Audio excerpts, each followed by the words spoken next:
Hi everyone, it's Sarah, and I want to read a post that I put on Stacker News. It's called Build Around the Bags, Do Not Join Them.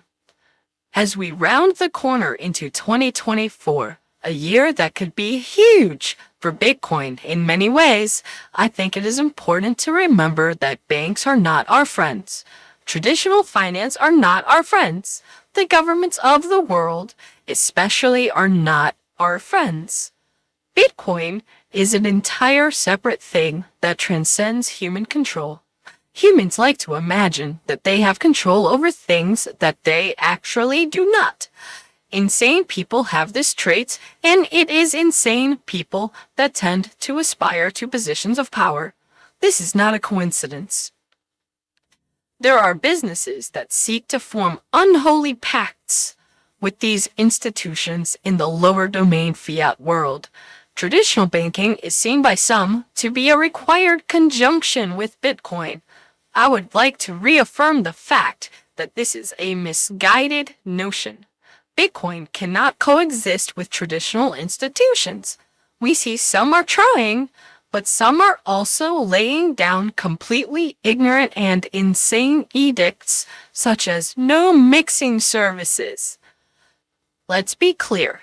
To them, a mixing service is any transaction with more than 2 inputs and 2 outputs. They have no idea what they are talking about. Yet we see, quote-unquote, Bitcoin companies bending the knee at every turn, rather than doing what they should do and telling these banks to go fuck themselves. We must push back. We must innovate past the traditional system. We must opt out and build what Bitcoin was always meant to be. I know some say that the cypherpunk era of Bitcoin ended when Bitcoin started showing up on mainstream media, but I disagree.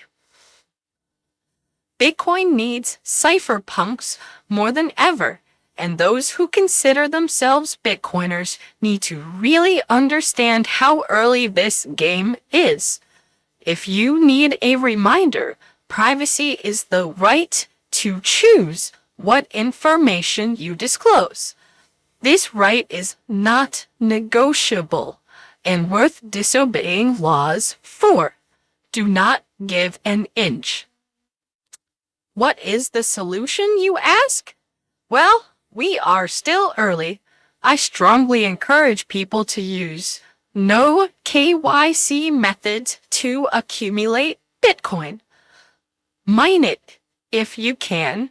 Go to meetups and buy with cash, or use open source tools such as RoboSats, which can be self-hosted. Further, use collaborative transactions at every possible opportunity. If you run a BTC Pay server, you can turn pay joins on and pay join with yourself to create multiple inputs. Join Market as well is a great option. All of this is available on products such as the Start9, which is now a fully open source Linux distribution.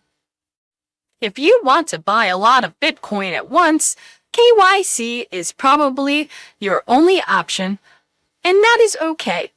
The point of this post is to remember that banks are not your friends, and they will fuck you at the soonest possible opportunity, and you need to prepare accordingly. Do not convince yourself that you are special, because you are not. It could happen to you, and you don't want to be caught with your pants down. Stay away from custodial services and stay away from Bitcoin companies that will sell you out if the pressure is put on them. And that is my post on Stacker News. Thank you for listening, and subscribe, like, and I will be back.